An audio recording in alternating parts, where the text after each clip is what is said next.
You're listening to The Collected Podcast, bringing you inspiration and resources to help you discover and live from your truest self.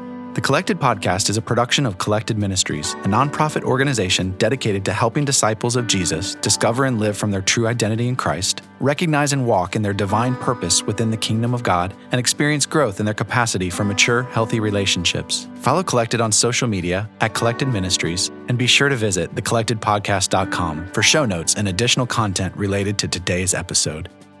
Welcome to Season 3, Episode 16 of the Collected Podcast. I'm your host, Jess Biondo, and this week I am so excited to welcome Alexis Girvan. She's a soul coach, a writer, a people development consultant, and I cannot wait for her to dive in and tell us what all that means and what God's been doing in her life lately as He's had her on this really exciting journey. So welcome, Alexis.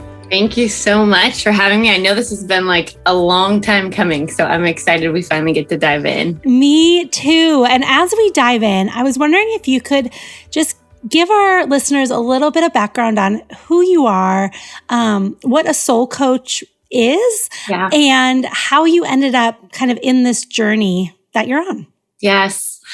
Gosh, it's a loaded question, but I will do my best to kind of give a little synopsis. So I am originally from upstate New York. I grew up in Albany, or Smallbany, as we like to call it. And I went to school at Gordon College in Boston, just outside of Boston, actually on the North Shore, and studied communications. And actually, backing up just a little bit, when I grew up, I grew up in a family that was really, really rooted, believing family, rooted in great communication. Like we did communication. If we did anything well as a family, we did communication really, really well. And I credit that all to my mother, who is this lover of personality typing. She loves all things like great communication. She loves all things understanding people and knowing why they do what they do.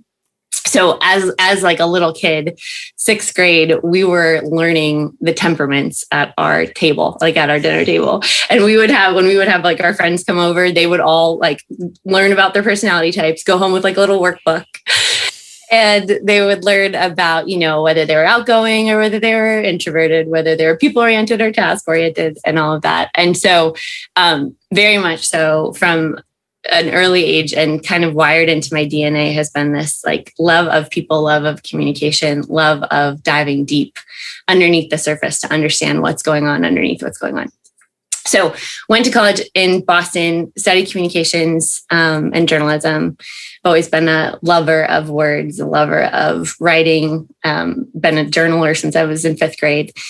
And when I graduated, I started working for a chiropractor in Boston who was actually developing an online wellness program that he was in the process of designing. And so I started working for him as a chiropractic assistant, but then I also started working for him as a writer, working on the Think Well portion of his program. And I feel like God just so beautifully used kind of my mom in the personality typing space, and then my first boss, we called him Dr. Franson, to really help me give verbiage and articulation to mission and vision and purpose and understanding calling, understanding really why you do what you do, but also like how you're made and how that is designed to give gold to the world. Like where does your heart beat the hardest and how can you build a life around that? So all of that said, that's kind of brought me, I've worked for him for a while. I worked for Lululemon for 7 years.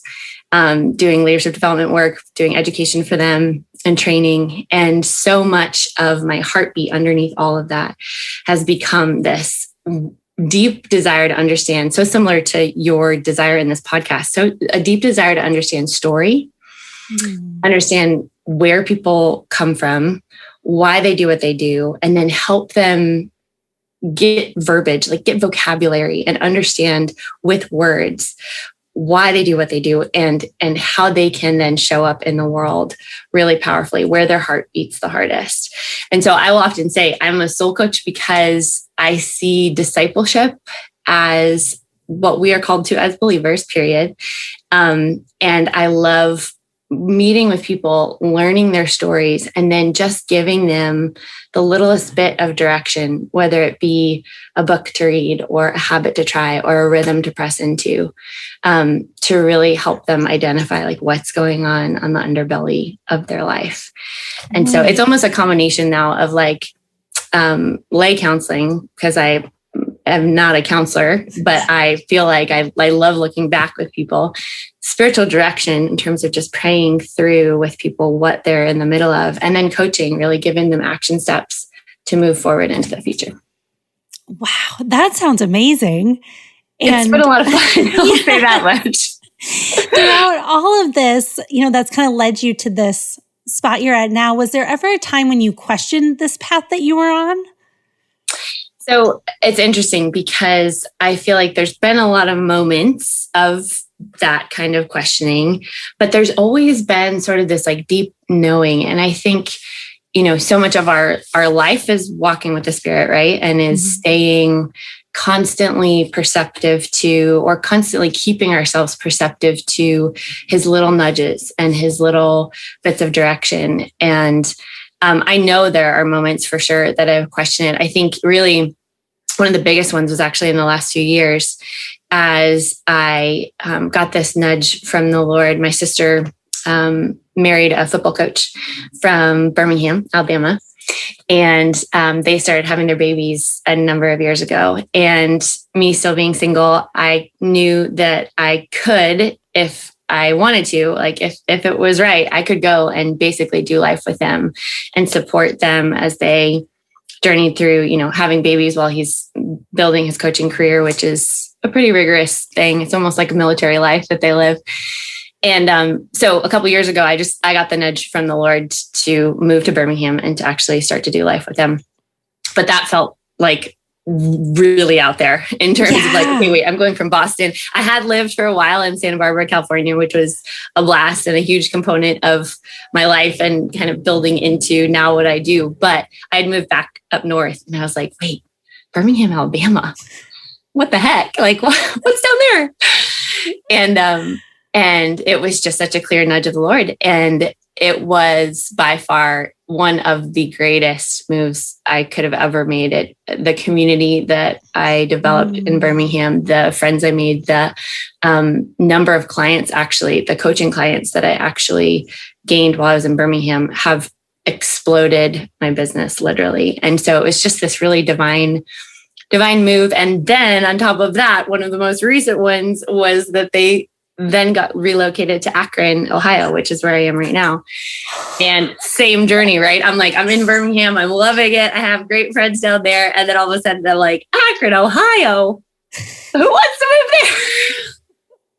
Like, what's in Akron? It's the rubber capital of the world. Is there a football Hall of Fame there? There is. There is a football Hall of Fame. So yes, we've got that for sure. And we've got a couple things happening up here.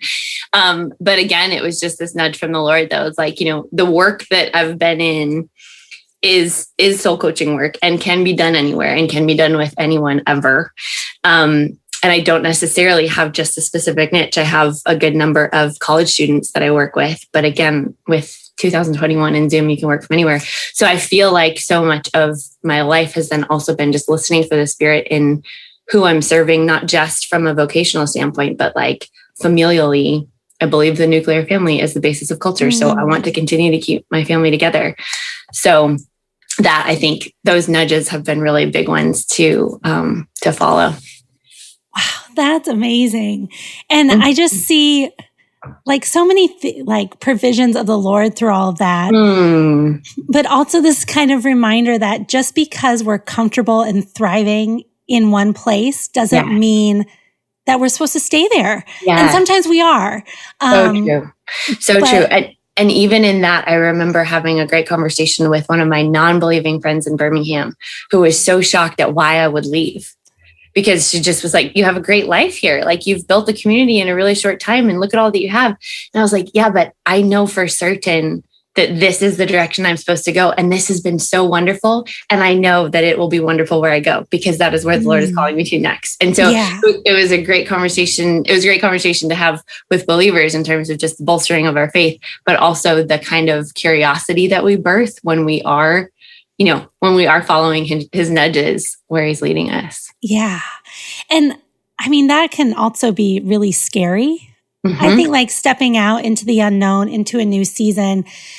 So like to prepare yourself to be in a place where you are ready to give God your yes, no matter what. Yeah. Like, what are some things that you do or that people can do to be like tending to their heart and mind and body and spirit, and to like make sure we're ready if there's a new door open? Yes. That question makes sense? Yeah, no, totally. It does. There's a quote that I love by Frederick Buechner from his book called Listen to Your Life. And it's one of like my life quotes now. But it just says, listen to your life, see it for the fathomless mystery that it is, touch and taste and smell your way into the holy and hidden heart of it.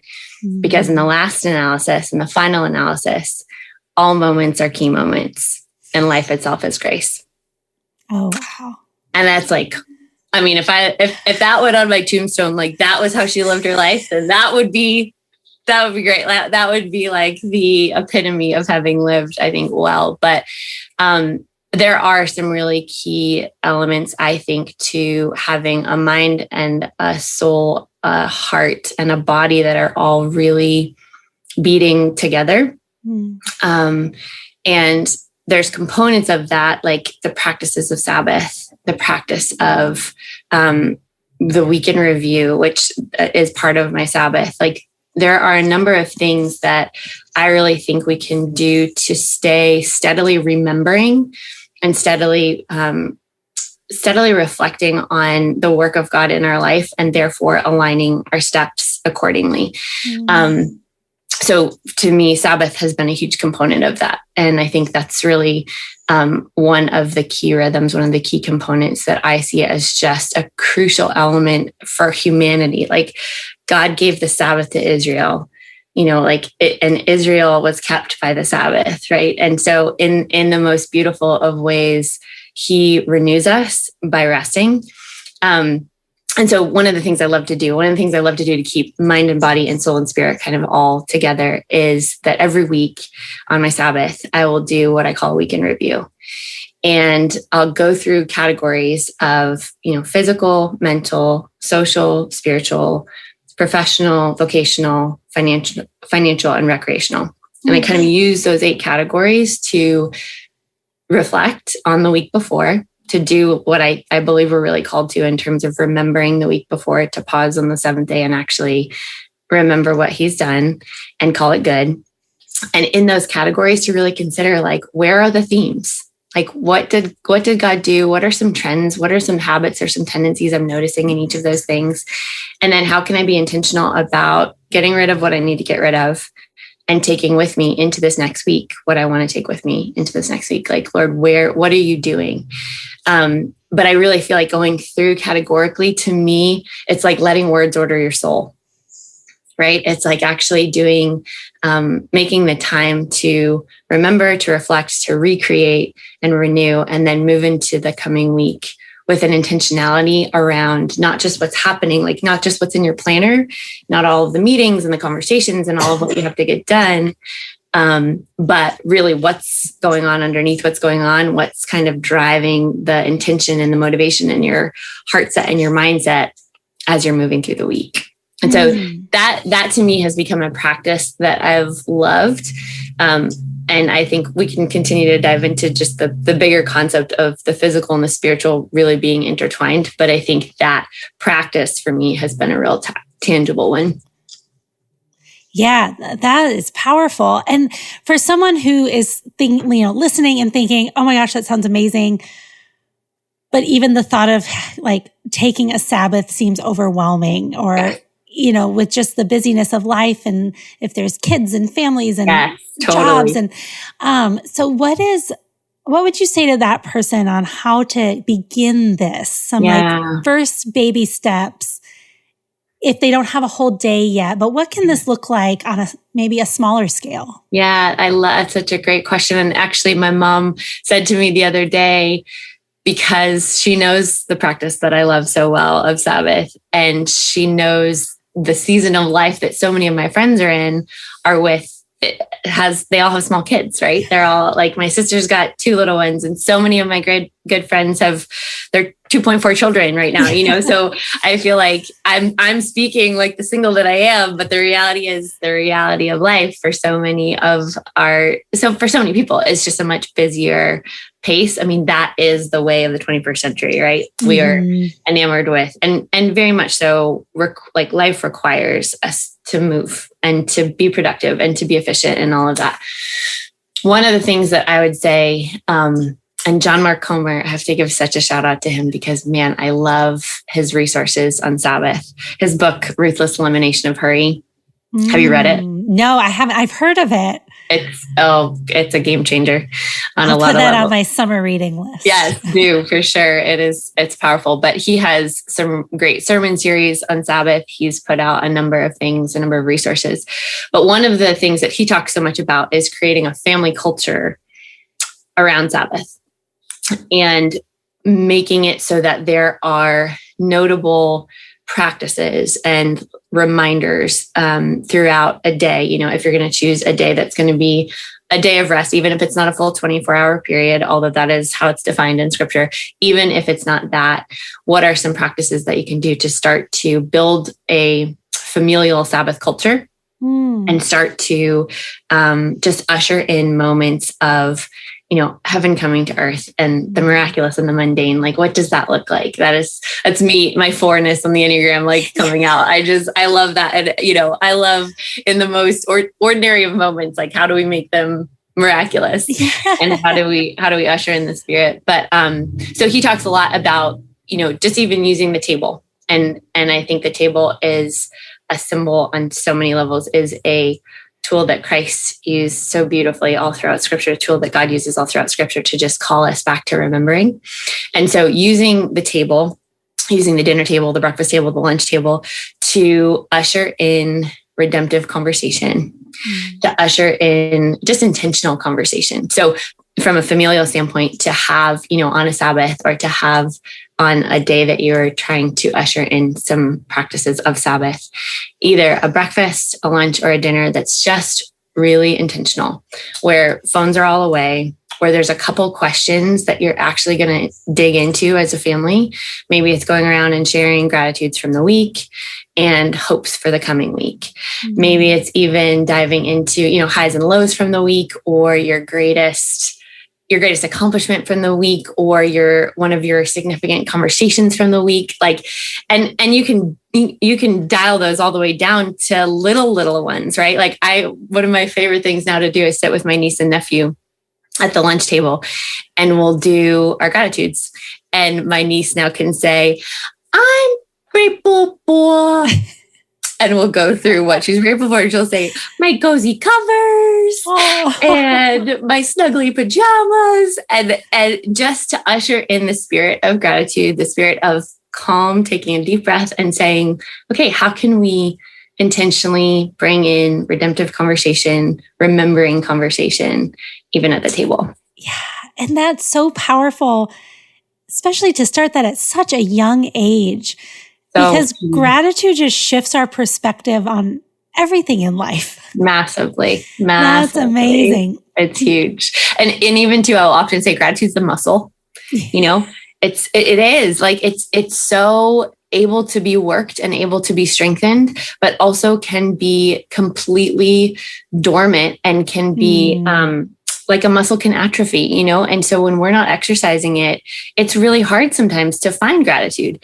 And yet when we're strengthening it, just like any other muscle we would strengthen at the gym, when you strengthen your muscles and you're working them at the gym, you're not working them for the sake of being at the gym, although maybe some people are, but you are working them for the sake of engaging them in real life, right? And so when you are working out, I just remember when I started CrossFit, like I started feeling my muscles engage when I was carrying groceries.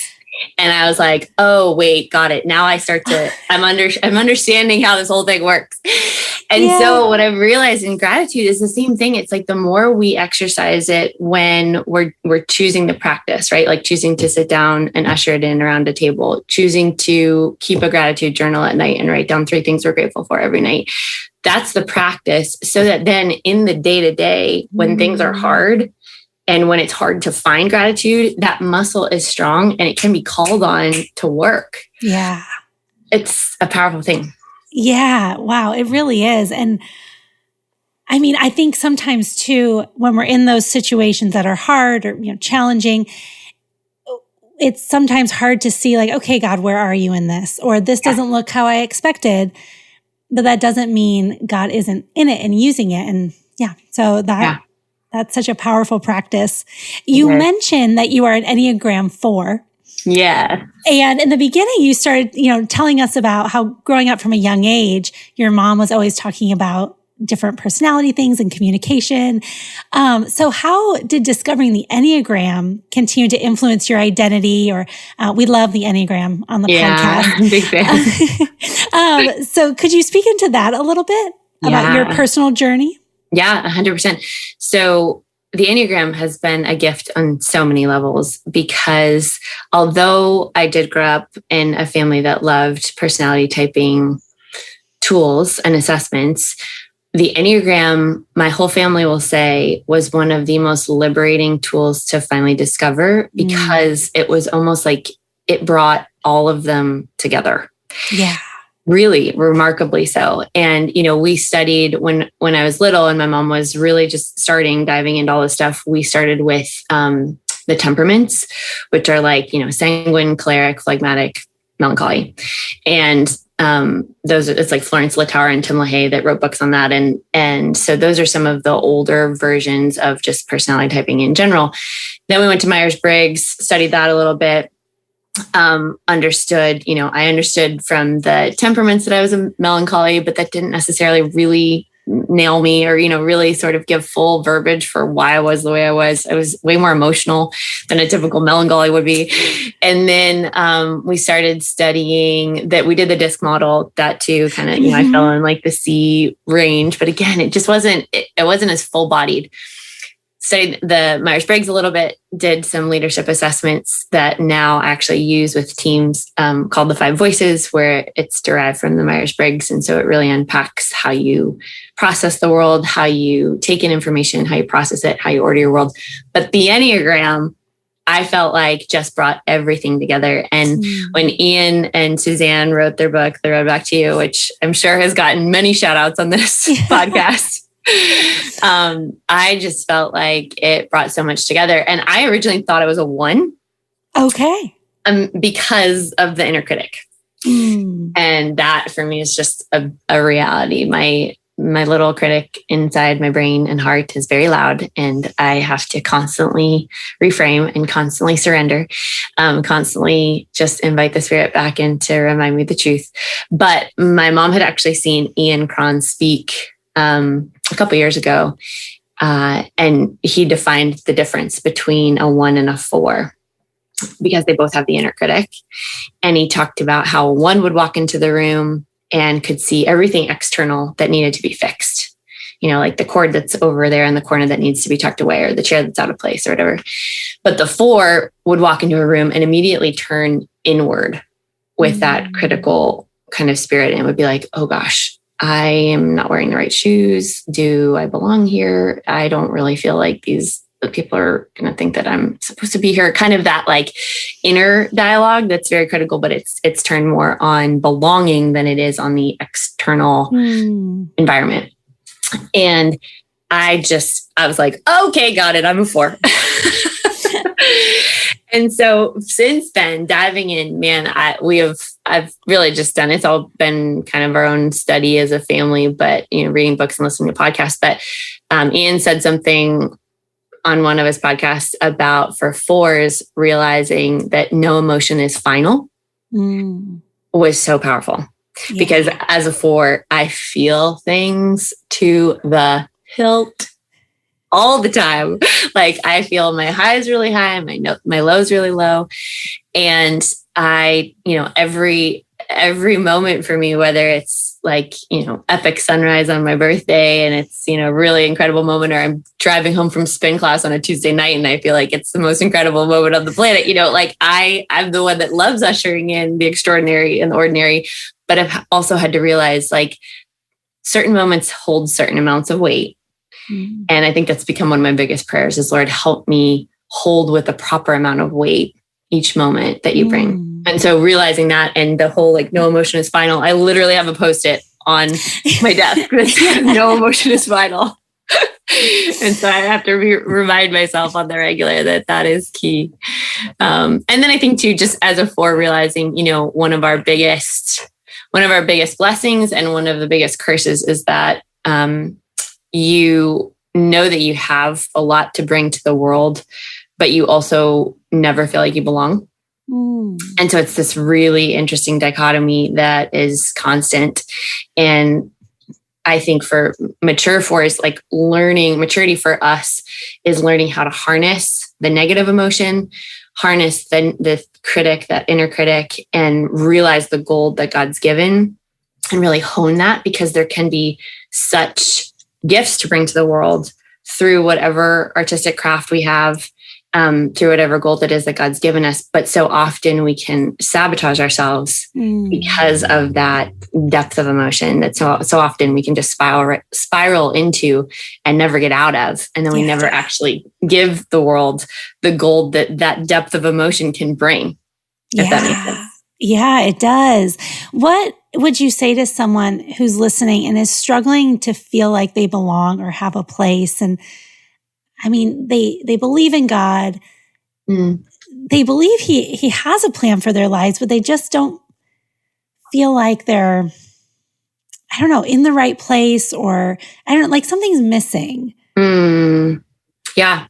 Oh gosh, that's such a great question. And I feel like, oh man, there's so many things. I do feel as though the pace of life so often is a pace of 21st century American life in particular, is what can so often squelch our capacity to really hear from the Lord or to really connect with him on a deep level. And so, somebody who is kind of knowing conceptually that Jesus is their savior and, that his blood is the redemptive working blood of Christ. And like that is what we choose to believe in. But what does it look like to actually follow him? What does it look like to actually hear from him?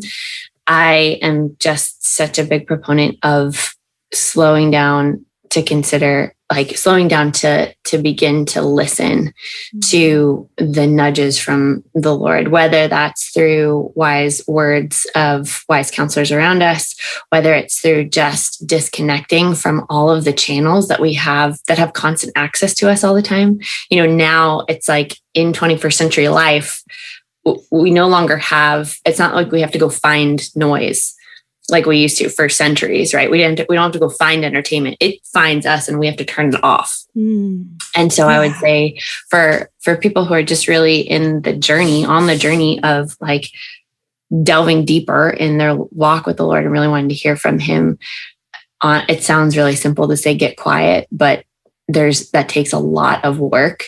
It takes a lot of intentionality, and even just the practicality of like, okay, well, I get quiet, then what do I do? Right. And I think I'm such a paper and pen girl, but I'm such a big fan of, sitting down, brain dumping all the things that are swirling through your heart and your head, all the to-dos, all the have to-dos, all the get to-dos, all the, what's calling you, a million different directions. And then after you get all that out, actually waiting, like staying in that moment for a little bit. And again, it's super hard because it's like in the craziness of now, but then also in mom life and in, so much of our lives are forward moving and have to be forward moving. So I'm not at all going to pretend that it's an easy process to ruthlessly cut out, to ruthlessly make time for that. But for someone who's really wanting to dive into their walk with the Lord, I know that is a really key component. That's really good. And I feel like that is for someone out there. I'm a 2 on the Enneagram. Okay. Which our listeners have heard about my 2 journey. But I think my fear, in trying to quiet myself, sometimes I believe the lie that if I do get quiet, and I start to reflect inward or wait on the Lord, that there's not going to be anything there. There's not going to be anything in me that is worthy of love or the Lord to speak to me, or, so we all have different versions of the lie that Satan's trying to use to keep us distracted and busy and avoiding time with the Lord, because it's the thing we really need the most. Yeah, it so is. It so is. And even in that whole idea of getting quiet, I will often say, if you're going to do the verbal vomit thing in your journal and get all of your thoughts out, then replace that with the truth so that those lies don't take over. Because you're totally right. It's a fear that I often have too. Sometimes if I'm just going to go for a walk and I'm not going to take a podcast, I'm not going to take worship music, I'm like, but then I'm just going to be listening to myself and I don't want to listen to I need to listen to you, Lord. I want truth to be going in this brain. Yeah. And so I think, and yet that's also the falsity that quiet is where we often meet him in those moments of when it's just him and us, just him and I, him and us. But I think one of the greatest practices we can also do in those quiet spaces is replacing the emotional gobbledygook, getting it all out on paper. And then I love just writing words of truth in my journal so that I see them and so that they're regularly recorded, to replace what has come out of me. Yeah. Yeah. That's so good. I kind of want to shift topics. So you've mentioned a few times that you're single. And I am too. I'm in a dating relationship now, but I'm still unmarried. Okay. So, I'd check single on a tax form. Got it. Okay. And, you were open about that earlier. So I was just wondering, what has God been teaching you through that process? Oh, good question. This was not on the preparation. I know. I'm sorry. That's fine. This is a good deep dive into the vulnerability of real life. And I have loved in the little bits that I've seen your social media posts. I thought you were married, so 2 points to having some really great social media skills. Thank you. That just goes to show that Instagram can be very deceiving. Very much, very much. There we go. We are in a very happy relationship. That's awesome. But no ring yet. Yes, fantastic. Yeah. Okay, so what the question is, what am I learning through the journey of singleness? Yeah, or if you just want to speak to singleness or encourage someone out there, I just felt like we need to touch on singleness. Yeah. And I'm not sure why or what you have to say about it, but I feel like there's some goodness there. Yes, that is it is a real journey for sure. Somebody asked me the other day, because I'm 36, and they were like, wait, so are you divorced? I'm like, no. They're like, never been married? I'm like, nope. And they're like, do you want to be? I'm like, 100%. This is not I'm doing the independent woman thing and, never want to settle down. This is not that at all. But I have definitely been perplexed, I think, at numerous points during my life as to why, Lord, this is such a deep, deep desire of my heart to do life with someone and to build the kingdom with someone and to run hard for the sake of kingdom life with someone. That is my biggest passion. And if I'm really honest, I've never had the crazy burning desire in me to be a mom. I have not written it off. There's absolutely, I will most likely, hopefully it will happen. Yeah. But I've always had this deep burning desire to do life with someone. I'm a companionship girl, 100%.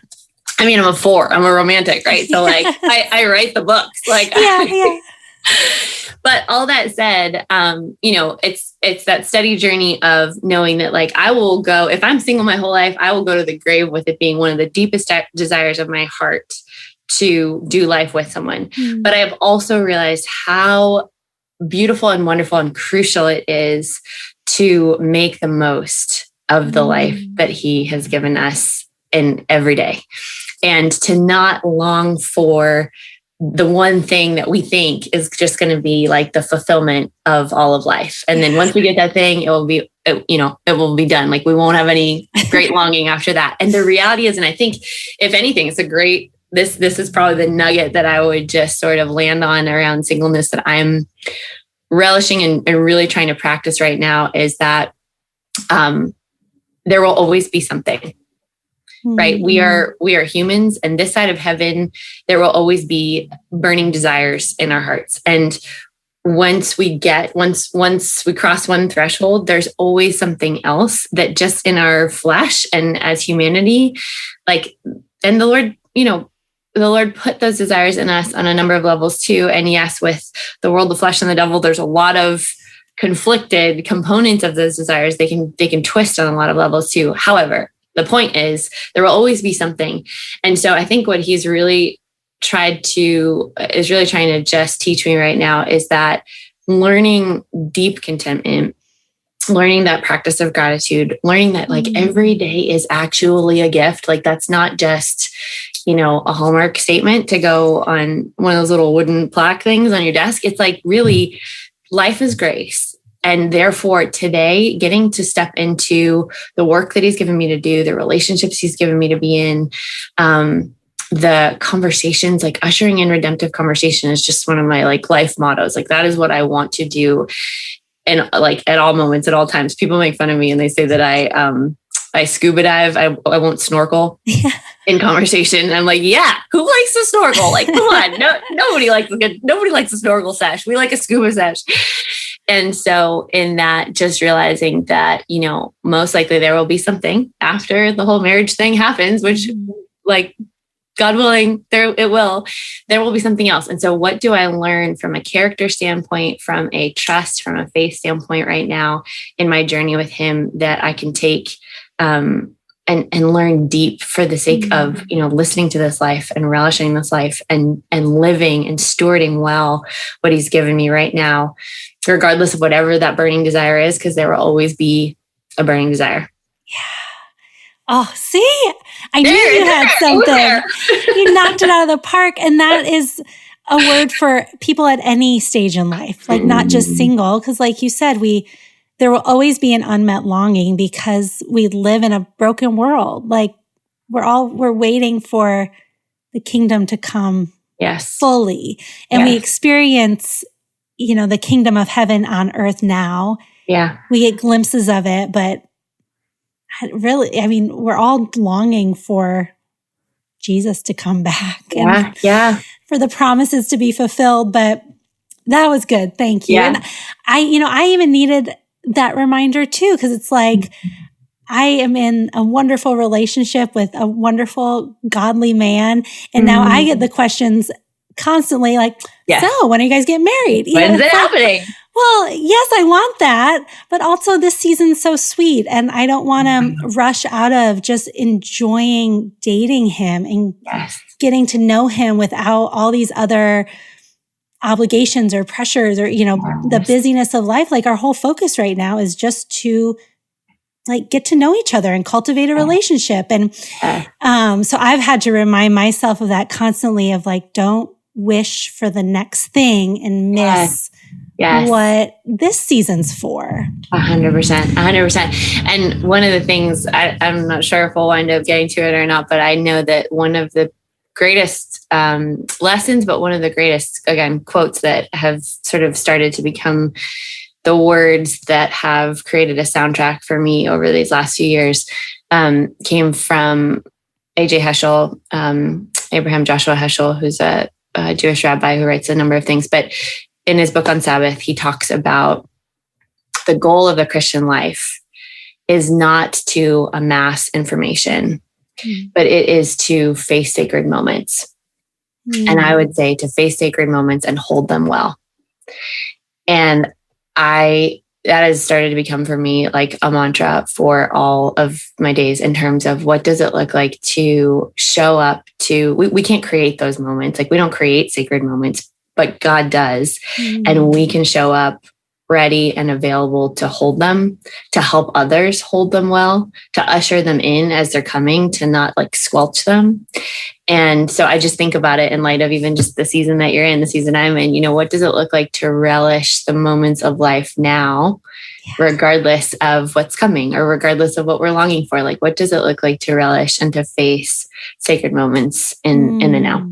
Yeah, that's good. That's beautiful. Would you say that's your life message, or what is your life message? Very much so. It's funny because that was one of the things that you had asked about. And I do feel like for me, that whole idea of facing sacred moments really is kind of the crux of the message. But I think building on that, and this is where it's a huge topic that I have a hard time sort of encapsulating, because it's been 15 years really worth of struggle and journey with the Lord and victories with him and crying, sobbing on the kitchen floor moments with him. But I think so much of our culture right now has dichotomized this whole idea of the physical and the spiritual being very, very different. Like they're two different components of life, and we have kind of the spiritual world is in the faith space, is in the church world and the realm of learning and study and all of that. And then the physical world is very much, it's health, it's fitness, it's exercise, it's rest, it's studying the body, but it's not integrating the two. It's not understanding how we invite God into the building of our body, or we invite God into the way that we even choose what we are putting in our body, not for what it's building, but why we're doing it. Like, what's the heart hunger we're looking to fill? Is it a heart hunger that we're going after in our food or in our workouts or in the physical realm? Like what's the motivating factor underneath all of that? And that is an absolute spiritual conversation, but we don't necessarily see it as that. And what's really interesting, side note, you had Gary Thomas on, I think, as I was scrolling through your Collected podcast, I saw some episode. Yeah. You had Gary Thomas on, and Gary Thomas wrote a book called Every Body Matters. And he wrote it in probably like 2014, maybe. And it's all about this. Like, it's all about stewardship of the body and understanding from a biblical perspective, what does that look like? Not just for the sake of being obedient, but what does it look like for the sake of having a clear brain and a clear heart and a body that can show up to the work that God's given us to do on the planet? And I think so much of now, like, so he wrote this whole book. I was in the food battle. I've been in the food battle really since I was little, in a relationship with food that's just been rocky. But through that, the Lord's done so much as I've invited him into it and learned and studied on a number of things. But he did a great job of articulating how we invite him into that journey, and what does it look like to be souls of silver that are constantly ready and able to go and to do the work that God's called us to do without being tired and lethargic, depressed, on meds, all of that kind of stuff.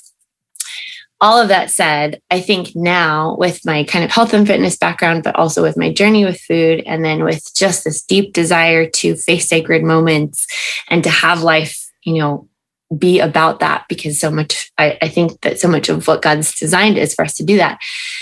I think that a good component of my life mission now is this conversation, is giving verbiage and vocabulary to the melding together and the integrating of the physical and the spiritual, and understanding what fitness for the sake of service, fitness for the sake of life, fitness for the sake of pursuing our calling well really looks like. And it's huge. Like, it's such a huge, like, I can't even, literally it's the book that is in my heart and my head is Jesus Be My Sugar. Yeah. Because I still want to just completely delve deep in this whole topic and to unpack it on so many levels. But all of that said, the reason I also bring up Gary is because I wrote him to tell him, thank you for writing the book. And he wrote me back super fast. It was so sweet. He wrote me back in like 24 hours and said, Alexis, thanks for your note. The church doesn't want to hear this right now. And my publisher didn't even want me to put this out. Like, we almost didn't publish the book because it's such an emotionally charged topic. No pastor talks about gluttony. Like, when do you hear a sermon on gluttony? It's like not really a thing we talk about. And it's loaded. Loaded would be a perfect word for this all.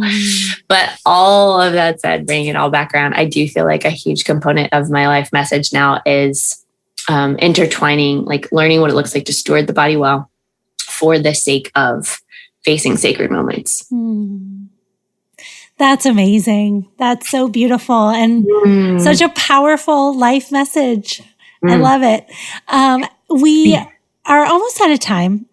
Yeah. So the final question I have for you, what did I miss? What didn't I ask that God is putting on your heart? Is there any certain word that you have just on your heart right now for a listener out there, or just in general about the character of God, or just what you love about Jesus? Yeah, no, gosh, I love that question. And I feel like we've hit on so many wonderful things, but I will say Ann Voskamp is a total mentor of mine from far away. Do you know Ann Voskamp? Yeah.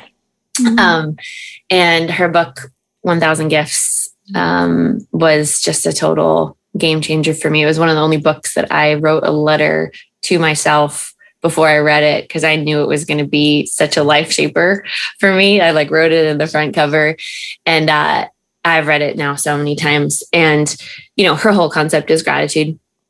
Her whole concept is fighting with gratitude, and not just the sunshine and butterflies gratitude that is kind of pop culture for us now. It's kind of popular within culture now, but it's the Jesus kind of gratitude that presses into the things that are hard and still chooses to be thankful because it's what we're called to do. And then beautifully, supernaturally, the Lord illuminates that hard situation when we choose to practice gratitude for the things maybe around the hard situation, and we press into gratitude regardless of the hard situation. The Lord does this beautiful thing to illuminate the hard situation and to really give us greater perspective to see more of what he's doing. And so I always want to give credit where credit is due. She has been such a deep encouragement to me from far away. Sometimes this is like a, secret of mine that I probably shouldn't be saying, but sometimes I feel like her protege from so many years and so many miles away that someday I will get to write similarly the way that she has, to just inspire and to encourage on the level of depth that she has. When I got to hear her and Mark Buchanan speak together, and Mark Buchanan has written a number of books, and she was his protege that he didn't know about for a long time. Yeah. And so it was really fun to get to hear them speak and to get to hear their discovery of one another. And I was listening, thinking, someday, yes. I would so love to get to just get to finally put out some work, like writing for me, that there's a book in me. I know there's a book in me. Shout out to Mark Buchanan. I mean, not Mark Buchanan, Mark Batterson, who writes prolifically. And I just keep thinking, if Mark Batterson could write 20 books, I at least have one in me. You can at least write one, right? Totally. And there's so much that I just want to pen and get down into, really for the sake of having coffee with so many people. I love sitting down to coffee and having deep scuba sessions with people one-on-one, but I want to be able to do that in a book. Yes. And so all that said, the Ann Voskamp concept of pressing into gratitude in the hard, not just in the easy, because that is what we're called to. And that I really do feel like that is where the Lord shows up. So maybe hopefully that's an encouragement to someone. Yes, it is. That is perfect, and a perfect note to end on. Alexis, thank you so much for joining us this week. This was just a delight. The time went too fast. Totally. I really am grateful that we got to do it. Thanks for having me on, Jess. Thank you.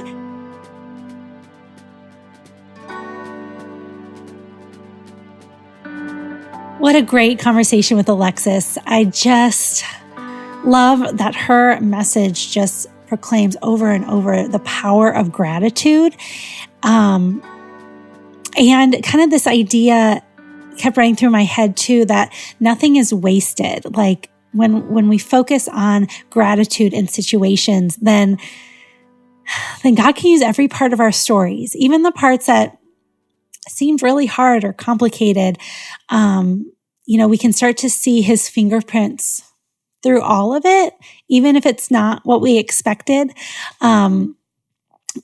Lately, I have been a little bit discouraged and frustrated.